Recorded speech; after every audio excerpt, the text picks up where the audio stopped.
always nice, isn't it, to bump into old friends, particularly those you haven't seen for a long time. I've often said in this world of show business, there's truly no friends. There are advantageous people that when you're in a position of power, perhaps you could give them a good review, maybe do a nice interview, or indeed write something, pleasant about them. The few and far between the good people that I've been lucky enough to meet over the years. And I would cite people like Jack Lemmon's son, a wonderful guy, Jack Jones, the singer, a lovely, lovely, down-to-earth man.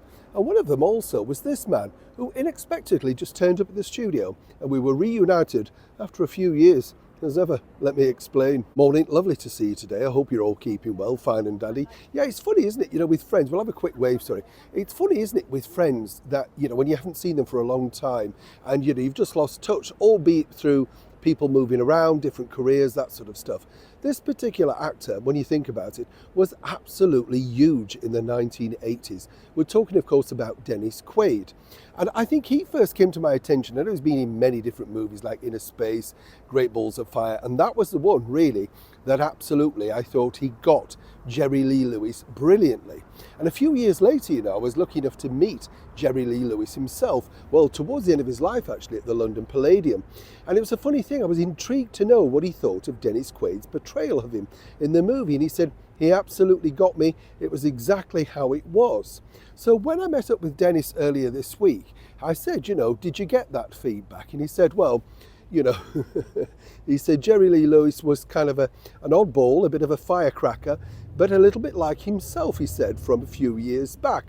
Now, it's interesting to note because Dennis, as I say, has had something of an up and down career, a mega Hollywood star in that particular period in the 1980s, and then, of course, gets eclipsed by the new kids on the block. Oh, he's back playing someone who really everybody knows, and particularly for certain generations, and my generation in particular, I would say that Ronald Reagan, after President Carter, was the very first one that I'd actually taken notice of, the sort of thing. He was on the telly every night. And I felt that Ronald Reagan came across very well. Remember, I'm very young, I don't understand media, but what I saw, I thought was warmth and kindness.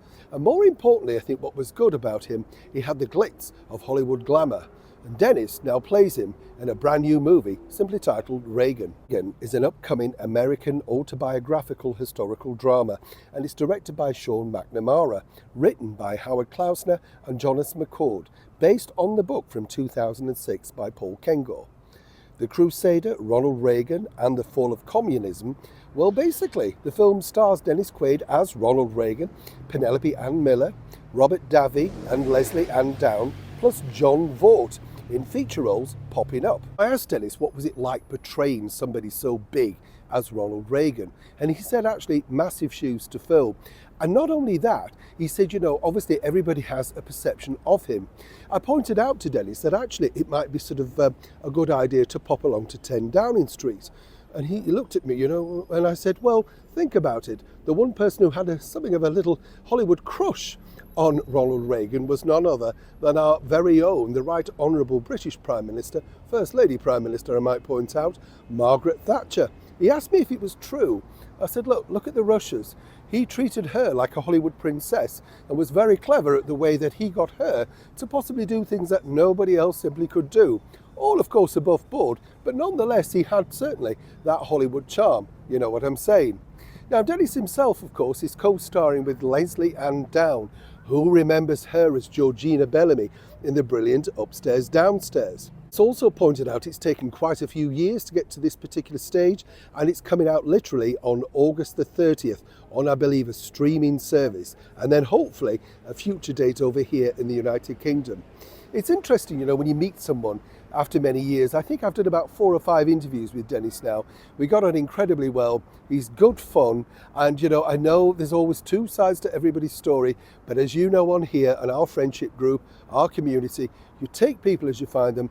And Dennis, to me, has always been nothing but a gentleman and a lot of fun. He showed me some of the clips of Reagan, the movie, and I have to say, he's very impressive. And this really could start something of a mega comeback. Neil Sean, in the very heart of London.